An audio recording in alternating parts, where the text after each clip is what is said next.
샬롬 반갑습니다. 우리 온택 고졸 사회를 함께하고 있는 모든 여러분 환영하고 반갑습니다. 오늘은 11강 여러분들과 함께 사단원을 이어서 챕터 2로 만나게 될 텐데요. 오늘 제목 우리 한번 같이 읽어봅시다. 헌법의 역할과 시민 참여. 다시 한번 헌법의 역할과 시민의 참여. 우리 지난 시간 인권과 법에 대해서 우리 같이 한번 알아보게 되었어요. 오늘은 그 시간에 이어서 헌법의 역할이 무엇인지 그리고 시민의 참여가 어떤 것이 있는지 한번 알아보는 시간 갖도록 하겠습니다. 집중하시고 준비되셨죠? 네, 우리 리뉴젠들 시작해 보도록 하겠습니다. 샬롬. 네, 우리 챕터 2 두 번째 시간 우리 함께 해보도록 하겠습니다. 헌법의 역할과 시민 참여. 네, 여러분들이 알고 있는 헌법은 어떤 건가요? 헌법은 국가의 최고의 법이다. 국가의 통치 조직 및 운영 원리를 규정하고 국민의 기본권의 내용과 이를 보장하기 위한 제도를 명시하고 있다. 이게 뭐라고요? 헌법이다. 그리고 헌법의 역할은 국민의 인권 보장을 위한 근본적 토대이자 마지막 최후의 보호막의 역할을 한다. 그 이후에 헌법과 인권 보장의 관계, 이게 좀 더 여러분 중요합니다. 국가의 모든 법과 제도는 헌법에 따라 만들어지며 가장 지위가 높은 헌법을 통해 추상적인 인권을 구체적으로 규정하여 실질적으로 보장하고 있다. 그래서 여러분, 인권은 국가 권력보다 우선하는 자연법에 해당된다고 보고, 여러분 자연법, 인권이 뭐에 속한다고요? 자연법에 해당된다. 자연법은 뭐냐면 국가가 존재하기 이전에도 존재했던 것이 바로 인권이다 라고 하는 의미예요. 그래서 최고법인 헌법을 통해 인권을 보장하는 기본권을 보장한다. 헌법은 국민 인권을 수호하는 근본적인 토대를 가지고 있다. 그래서 인권과 헌법의 관계는 매우 가깝다라고 여러분 볼 수 있겠지요. 두 번째로는 기본권입니다. 기본권은 헌법으로 보장되는 국민의 기본적 권리를 말한다. 네, 우리 그 다음 한번 지나가 볼게요. 네, 헌법으로 보장하는 기본권 총 여러분 교재에서는 6가지가 나옵니다. 다른 교재에서는 5가지가 나오기도 해요. 그 중에 한 가지가 이제 포함 플러스 된 거는 바로 첫 번째, 인간으로서의 존엄과 가치 및 행복 추구권이다. 다른 기본권의 근본 이념과 목표에 해당하는 권리, 모든 국민이 인간으로서 존엄과 가치, 행복을 추구할 권리를 가지고 있다. 그래서 행복 추구권 또는 행복 추구 권리라고도 얘기를 하죠. 국가는 이를 보장할 의무를 진다고 명시하고 있다. 종류로는 수면권, 휴식권, 수면하는 권리, 휴식하는 권리가 있다라고 하는 거죠. 그리고 두 번째로 자유권. 여러분 자유권은요 가장 오래된 기본권이라고 얘기할 수 있습니다. 그리고요 국민이 국가 권력으로부터 간섭받지 않고 자신의 의지에 따라 행동할 수 있는 권리이다. 그래서 자유로운 생활을 영위할 수 있는 권리.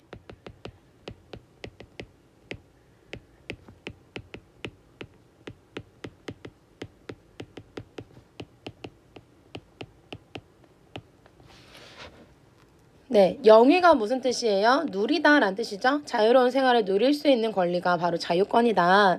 예를 들어서 여러분 뭐가 있습니까? 신체의 자유, 언론 출판 집회 결사의 자유, 양심의 자유, 종교의 자유, 사생활의 자유, 거주 이전의 자유, 재산권 행사의 자유, 뭐 여러 가지가 있겠지만 여러분 이 신체의 자유는 여러분 좀 알고 있으면 좋겠어요. 미란다 원칙 들어보셨어요? 미란다 원칙이 뭐예요? 경찰이 이제 범죄를 이제 저지른 사람에게 수갑을 채우면서 뭐라고 말합니까? 묵비권을 행사할 수 있고 변호사를 선임할 수 있습니다. 라는 거를 말해주는. 우리는 신체의 자유가 있기 때문에 수갑을 채우기 전에 묵비권을 행사할 수 있고 변호사를 선임할 수 있습니다. 라는 안내가 나가는 그런 신체적 자유. 또는요. 영장주의. 체포할 때 영장을 줘야 된다는 거야. 체포하기 전에 수색하기 위해서 수색 영장을 준다거나 뭐 체포하기 전에 구속영장을 준다거나 이렇게 하면서 신체의 자유를 가지고 있을 수 있다라는 거죠. 세 번째로는 평등권입니다. 국민이 사회생활에서 불평등한 대우를 받지 않을 권리가 있다. 이유 없이 법 앞에서 차별받지 않을 권리가 있다. 그치? 평등할 권리가 있다. 특징으로 뭐가 있어요? 자유권과 함께 본질적, 포괄적, 핵심적 권리이고 다른 기본권 보장을 위한 전제 조건의 성격이 되고 모든 사람이 실질적인 평등을 누릴 수 있다. 라는 거죠. 여기서 중요한 건요. 기회가 균등해야 된다. 라는 특징을 가지고 있고 그리고 선천적, 후천적 차이를 고려해야 된다. 그리고 인정해야 된다라는 거를 여러분 알고 있으세요. 그리고 우리가 뭘 기억해야 돼요? 평등권은 차이를 근거로 차별하면 안 된다. 뭐라고요? 차이를 근거로 뭐 하면 안 된다? 차별하면 안 된다. 맞죠? 그래서 헌법 11조 1항에 뭐라고 나오냐면 모든 국민은 법 앞에서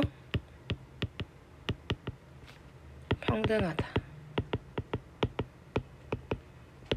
뭐 앞에서? 법 앞에서. 여러분 이거는 여러분 외우십시오. 네, 그 다음으로는 참정권. 참정권은 뭐예요? 정치에 참여할 수 있는 권리.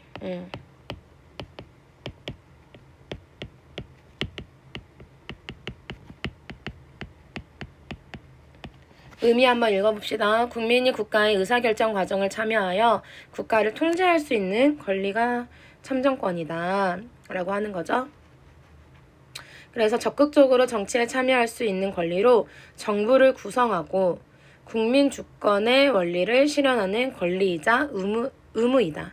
국민 주권이 무슨 말이에요? 이 나라의 주인이 누구다? 국민이다. 라는 거죠. 국민이 국가기관을 견제할 수 있고 국민 주권주의를 실현할 수 있다라는 특징을 가지고 있고 예를 들어 뭐가 있어요? 선거권. 뽑을 권리가 있고 또 다른 말로 뭐가 있습니까? 피선거권도 있죠. 반대로. 뽑힐 권리가 있고 그러니까 국회의원이나 어떤 임원으로 뽑힐 권리도 있다는 거죠. 국민투표권은 뭐예요? 찬성 또는 반대 행사를 할 수 있다라는 거죠. 공무담임권은 다 동일한 말로 이건 뭐예요? 공무원이 되어서 공무원이 될 수 있는 권리를 가지고 있다라는 의미를 가지고 있죠. 그 다음에 다섯 번째 뭡니까? 사회권입니다. 국민이 인간의 존엄과 가치를 유지하면서 살기 위해 최소한의 인간다운 생활의 보장을 요구할 수 있는 권리가 뭐야? 사회권. 여러분 이거는 빨간 펜으로 한번 별표 치십시오. 중요합니다. 국가에 요구하는 적극적 권리. 현대복지국가에서 강조하는 권리. 자, 밑줄 인간다운 생활을 할 권리, 교육받을 권리. 이걸 다 이야기를 뭐라고 합니까, 여러분? 그러니까 이게 사회권은 한마디로 뭐냐면 국가의 최소한의 생활 보장을 요구할 수 있는 권리가 뭐라고 바로 사회권이다. 이 사회권을 최초로 1919년에 우리 앞에 식강에서 배운 것처럼 들어봤을 거예요. 독일의 바이마르 헌법을 시작으로 사회권이 시작됐어요. 생겨났어요. 그래서 교육을 받을 수 있는 권리 뭐예요? 교육권이죠. 근로의 권리는 뭐예요? 일할 권리, 근로권. 사회보장을 받을 권리, 사회보장권. 그리고요, 쾌적한 환경에 살 권리, 환경권. 이렇게 해서 여러분 기억하십시오. 자, 여섯 번째로 청구권. 청구권은 별표. 쌤이 앞에서 사회권 별표, 청구권 별표 이 두 가지가 시험에 가장 많이 나옵니다. 다른 기본권들이 침해되었을 때 국민이 국가에 대해 일정한 행위를 요구할 수 있는 권리이다. 특징으로는 그러니까 이 말이 무슨 말이냐면 한마디로 다른 기본권을 보장하기 위한 기본권.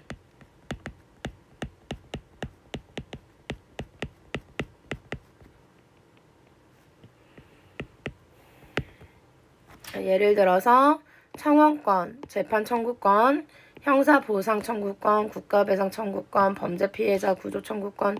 여기 청 다 보이시죠? 청. 네, 외우기 쉬우라고.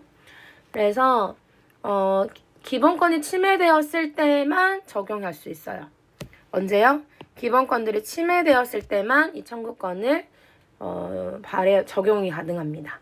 그래서 한마디로 시험에 어떻게 나오냐면 기본권 보장을 위한 기본권이에요.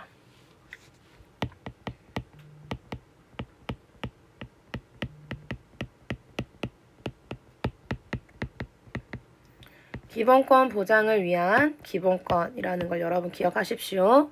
그래서 여러분 우리가 앞서 배웠던 것처럼 참정권,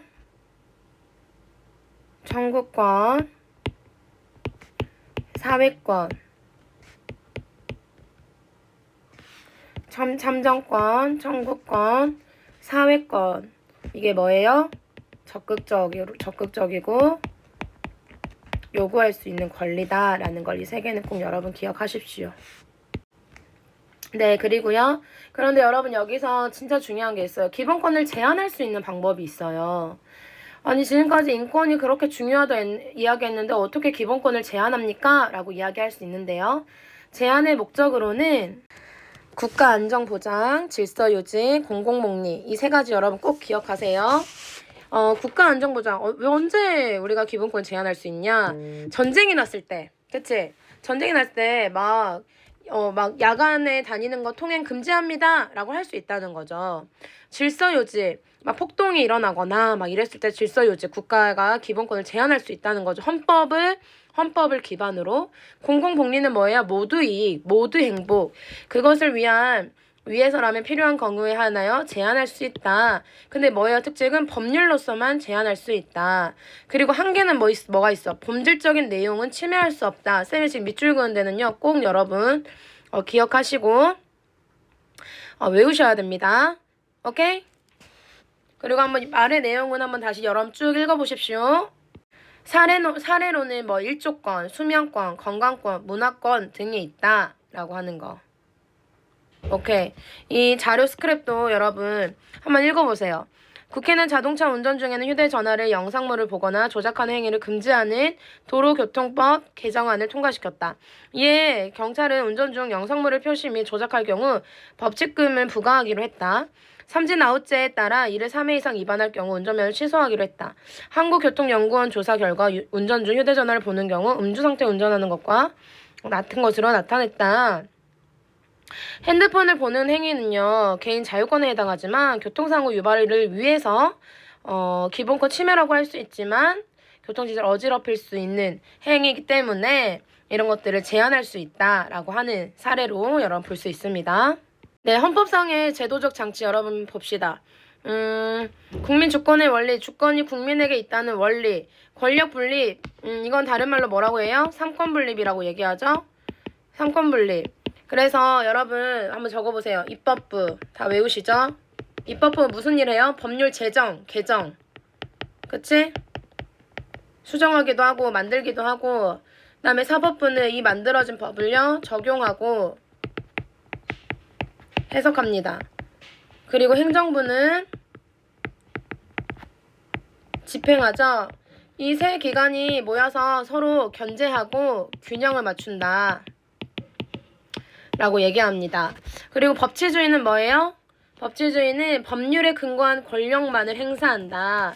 그래서 법에 근거한 통치라고 해서 법치주의라고 얘기하고, 국가 권력에 의한 독단적 지배를 막기 위한다. 입헌주의도 여러 번 쭉 읽어보시고, 민주적 선거제도, 국민의 대표자를 선출하는 제도. 민주적 선거제도에 네 가지 선거가 있죠. 선거 종류가 있죠. 여러분 첫 번째 뭐예요? 보통. 그치, 평등. 그리고 직접선거, 비밀선거. 보통선거는 뭐예요? 누구나 할 수 있다. 평등선거는 1인 1표. 표의 등가성. 누구는 2표, 누구는 3표, 누구는 1표 이렇게 되어지는 게 아니라 1인 1표. 1인 1표가 주어진다라는 거죠. 그리고 직접 선거, 비밀 선거는 여러분 다 아실 거고. 그리고 국민의 의사를 정치에 반영할 수 있다. 그쵸? 선거를 통해서. 공무단위권을 규정하여 국정 운영에 직접 참여할 수 있게 한다. 공무단위권 여러분 열심히 공부해서 공무원을 될 수 있는 그런 자격이 주어진다라는 거예요. 그다음에 복수 정당제도 이건 말 그대로 뭐예요? 2개 이상의 정당을 인정하는 제도. 이게 복수 정당제도. 그래서 여러 정당이 자유롭게 활동하여 국민의 다양한 정치적 견해가 정책에 반영되어진다.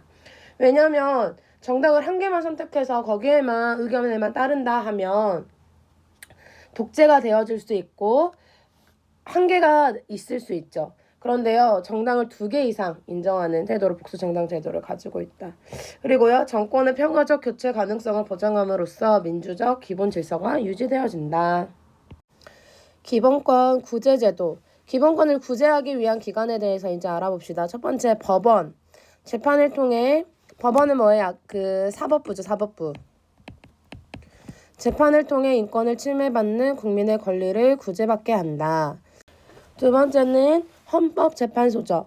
법이나 공권력이 헌법에 보장된 국민의 기본권을 침해하는지 판단하여서 구제하게 하는 곳이 헌법재판소죠. 여러분 여기 나오죠. 법률이나 공권력이 헌법에 보장된 국민의 기본권을 침해하였는지 판단하여 구제하는 것. 국민의 기본권을 충실히 보장하도록 독립된 헌법기관.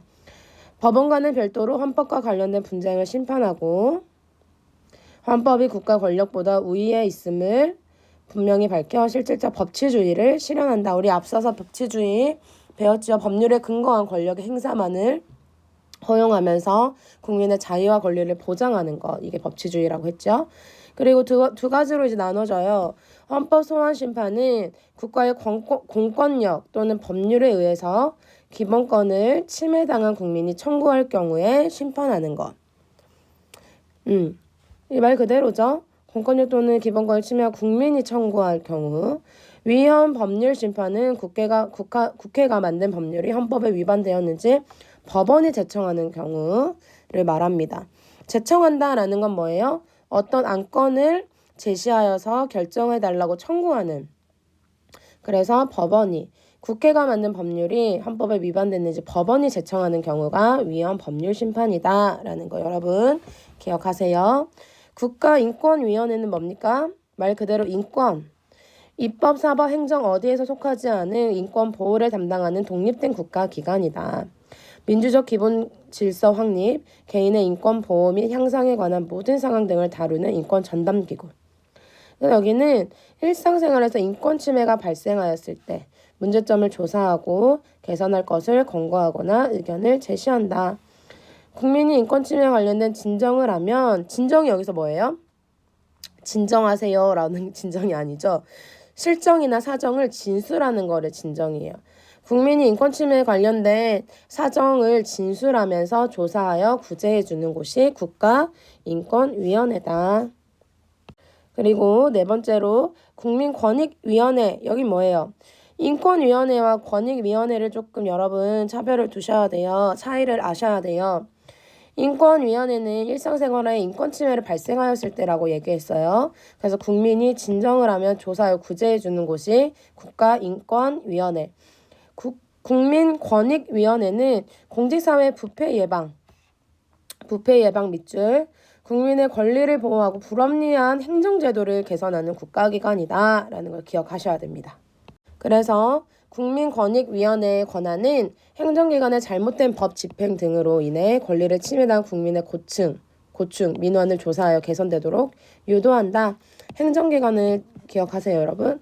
행정기관의 잘못된 행정처분을 취소시키거나 무효화하는 행정심판의 권한이 있다. 라고 해서 여러분, 기본권의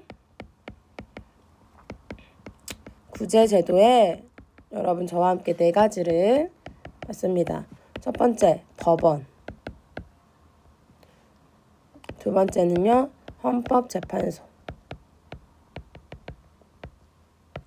법률이나 공권력이 국민의 기본권을 침해했는지를 보는 것. 그리고 실제로 법치주의를 실현하는 곳. 그리고 국가인권위원회. 이건 뭐예요? 일상생활에 인권 침해가 발생했을 때 국민이 진정을 하면 구제해 주는 곳이 국가인권위원회다. 그리고요, 국민권익위원회. 행정기관에서 잘못된 법을 집행하게 되고 권리를 침해당한 국민의 고충을 알려주고 수정하는 역할을 국민권익위원회가 한다라는 거예요. 네, 그 다음에 네 번째, 정의 실현을 위한 준법 의식과 시민 참여. 준법 의식 별표. 자, 여러분 준법 의식 여러분 있으신가요? 준법 의식은 뭐냐면 사회 구성원들이 법이나 규칙을 지키고자 하는 의식을 말한다. 법을 준하고 싶다라는 의식이라는 거죠. 기능은 법을 지키지 않으면 갈등이 발생할 수 있기 때문에 법을 지킴으로써 사회 질서 유지가 가능한다. 사회 유지 질서가 가능하다. 법을 지킴으로써 개인의 권리를 보호하고 자유로운 생활을 보장할 수 있다. 사회 정의를 실현할 수 있다라는 특징들이 있죠. 네, 그리고 어떤 방법으로 시민들이 참여할 수 있는지 여기 방법들이 쭉 나와 있고, 시민 참여. 그러면 법을 준행하기 위해서는 시민들이 참여해야 되는데 그게 무엇인지. 시민들의 참여 의식을 가지고 정책 결정 과정에 적극적으로 개입하여 감시하고 부당한 정책에 대하여는 개선을 요구하는 행위가 시민 참여이다. 그리고 기능으로는 대의민주주의를 보완하여, 대의민주주의가 뭐야? 대신 의견을 제출하는 사람을 세우는 거죠. 국회의원이나 대통령이나 이런 분들을 세우는 그런 민주주의를 말하는 거죠. 대의민주주의를 보완하여 시민의 의사를 정책에 반영하고 국가 권력이 남용되지 않도록 감시할 수 있다. 시민 참여가 이런 역할들을 할 수 있다라는 거죠. 현실의 문제점을 지적하고 이를 해결하기 위해 우리 사회를 변화시킴으로써 정의로운 사회에 다가설 수 있다. 라는 겁니다. 그럼 여러분, 중요한 건 시민 참여 방법이에요. 그래서 우리가 어떻게 참여할 수 있는데? 라고 하는 거죠. 선거 가장 기본적인 참여 방법이죠. 국민이 국민의 대표자를 선출하고 정책 결정에 참여하는 가장 기본적인 정치 참여 밑줄. 가장 기본적인 정치 참여가 선거, 투표이죠. 청원은 뭐예요? 행정기관에 대하여 불만이나 요구사항을 문서로 진술하고 시정을 요구하는 제도. 요청하는 것이 바로 청원이죠. 그리고 이익집단이 하는 일은 뭐예요? 이해관계를 같이 하는 사람들이 특수 이익을 실현하기 위해 만든 집단. 이거는 공익이 아니라 본인들의 사익을 위해서 만들어진 단체이긴 하죠. 의사협회, 변호사협회, 본인들의 의견과 이익을, 공통이익을 위해서 모이는 집단. 시민단체. 이 두 개가 차이를 두면서 여러분 기억하셔야 돼요. 시민단체는 공익 추구를 목표로 다양한 분야에 활동하는 단체, 가장 적극적인 참여, 별표. 그리고 여기는 공익을 우선시하죠. 이게 차이이긴 합니다. 그리고 여러분 옆에 한번 적어봅시다. 국민 참여 재판. 국민이 참여하는 재판이 있어요. 배심원으로. 그래서 그 죄의 유무를 의견을 국민들이 제시할 수 있는 심판인 거죠. 그리고 1인 시위로 많이 요즘 국민들이 실천을 하고 있지요. 활동을 하시지요. 이익집단, 시민단체, 그리고 공청회. 공청회가 뭐예요, 여러분? 어떤 지역에 이제 사업이나 이런 일들을 추진할 때 국민에게 설명을 해주고 결정을 국민이 할 수 있도록 하는 것이 바로 공청회. 그리고 앞서서도 또 얘기했던 것처럼 국민투표. 국민이 찬성할 수도 있고 반대할 수 있는 그런 의견들을 제시할 수 있는 방법으로 시민들이 참여할 수 있다라는 거죠. 그리고 여기 밑에 보이네요. 언론 및 SNS를 통한 의견을 표현하고 집회나 서명운동을 하고 봉사활동, 국민참여재판까지 여러분 쭉 나오고 있습니다. 여기서 중요한 건 준법 의식이 무엇인지, 그리고 그 의식을 지키기 위해서 시민들이 참여하는데 그 참여의 방법들이 무엇인지, 이 정도 여러분 개념을 정리하셔야 됩니다. 그리고 이제 특별한 이제 한 부분이 더 추가가 되는데 시민 불복종이라는 거예요. 시민 불복종은 뭐냐면 일부러 이제 어기는 거죠. 잘못된 법이나 정책을 바로잡기 위해서 불이익을 감수하면서도 의도적으로 법을 위반하는 행위. 비폭력적 수단으로 복종을 거부하는 행위. 잘못된 법이나 정책이 잘못됐어. 국민에게 이롭지 않아, 유익하지 않아. 그런데 법과 제도로 인해서 피해를 보고 있을 때, 그럴 때 불이익을 감수하면서도 그 법을 지키지 않겠습니다. 라고 하는 의미인 거죠. 근데 중요한 건 뭐냐면 비폭력적으로 해요. 폭력이 없도록 하는 겁니다. 없이. 자, 두 번째 필요성은 뭐냐면 이게 왜 필요하겠어요? 모든 수단을 동원하였음에도 바람직하지 못한 정책이 지속되어서 인권을 침해할 때 이를 바로잡아 정의를 실현하기 위함이죠. 사례로는 이런 부분들이 있고요. 이런 불복종의 정당한 조건이 있습니다. 4가지 정도가 있는데요. 정당성, 공익성. 목적에 대한 정당성이 있어야겠죠. 사회 정의의 실현을 목표로 하는 행동이기 때문에 반드시 행위의 목적에 정당성이 있어야 한다. 불복종의 대상인 법이 사회 정의에 위배되어질 때 정당성을 추구하면서 가야 하는 거죠. 최후의 수단은 마지막 수단으로 봐야 된다는 거죠. 합법적인 방법을 통해서 다 해봤는데 해결이 불가능해. 모든 합법적인 절차를 거친 후에도 해결되지 않을 때 마지막 수단으로 이 시민 불복종을 해야 한다는 거죠. 비폭력성, 이거 중요하죠. 폭력적인 방법은 다수의 동의를 얻기 어려우므로 평화적인 방법을 사용해야 한다. 어떤 경우에도 폭력은 된다, 안 된다? 안 된다. 처벌의 감수, 법을 어겼기 때문에 그에 따른 처벌은 감수해야 된다는 거죠. 그리고 한 가지 몇 개 더 적어봅시다. 공개성의 조건이 있어요. 몰래 어기는 것이 아니라 당당하게 드러내고 어겨야 된다. 몰래 어기는 것이 아니라 당당하게 드러내며 어기는 것. 왜냐면 우리는 부끄러운 게 없으니까. 그리고 공익성. 사익에만 도움이 되지 않고 모두에게 도움이 되어져야 한다. 공공의 이익이라는 거죠. 모두에게 도움이 되어져야 한다.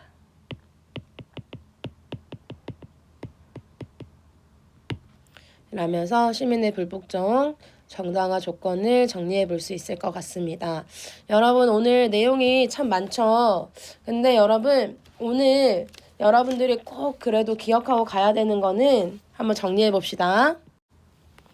첫 번째 뭐예요?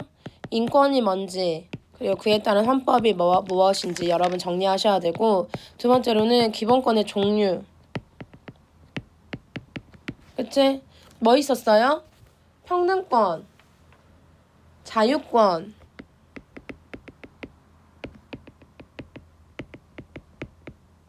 정치에 참여하는 참정권, 청구권, 사회권 있었죠. 이거에 대한 여러분 의미를 기억해야 돼요. 그 다음에 세 번째로는 기본권이 제한되는 3가지가 있었죠. 뭐였어요? 한번 말해보세요. 국가 안정보장. 막 전쟁 나고 있는데 막 금지하고 국가가 막 제한하고 하지 않으면 더 위험한 상황이 있을 수 있죠. 국가 안정보장, 질서 유지, 그리고 공공복리. 이 3가지 여러분 시험에 많이 나왔습니다. 국가 안정보장, 질서 유지, 공공복리. 네 번째로는 인권 보장을 위한 제도들이 있었죠. 인권 보장을 위한 제도들.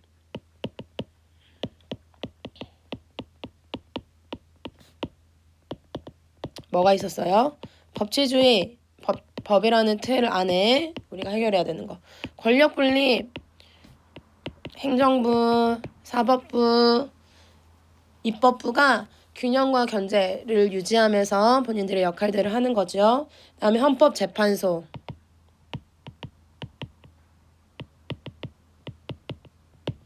그리고 복수정당, 민주적 선거제도, 보통선거, 평등선거, 직접선거, 비밀선거 이렇게 있었고, 그쵸? 국가인권위원회, 국가인권위원회는 뭐였어요? 국민들의 인권이 침해되었을 경우에. 그리고 국민권익위원회, 이건 뭐예요? 행정기관이 뭔가 기본권을 침해했을 경우에 이런 제도들이 있었어요. 한번 쭉 개념 정리하셔요. 자, 5번째는 준법의식이 무엇인지, 그걸 지키기 위해서 시민들이 참여하는 방법들이 무엇이 있었는지, 그런 거 있죠? 선거, 공청회, 국민참여재판, 이익집단, 시민단체 이런 거 있었고, 마지막으로 시민 불복종, 이거에 대한 조건이 또 쭉 나왔었어요. 그쵸? 이게 필요한 이유와. 자, 오늘 11강은 여기까지고요, 여러분. 오늘 여기까지 개념 정리하시고 속닥 테스트 풀이 진행하도록 하겠습니다. 고생하셨습니다.